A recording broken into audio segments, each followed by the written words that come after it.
தமிழ்நாட்டின் ஒரு மூத்த கவிஞர், அவர் பெயர் சொல்ல நான் விரும்பவில்லை, ஏனென்றால் எனக்கு பிடித்தமான கவிஞர்.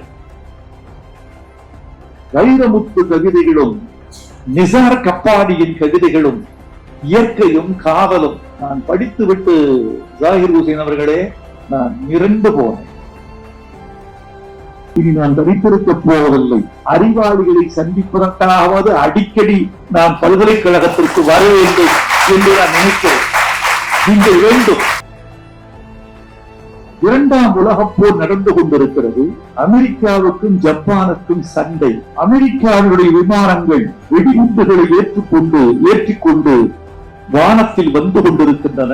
எந்த நேரத்திலும் அந்த அலுமினிய பறவைகள் அணுகுண்டு முட்டைகளை ஜப்பானில் இட முடியும்.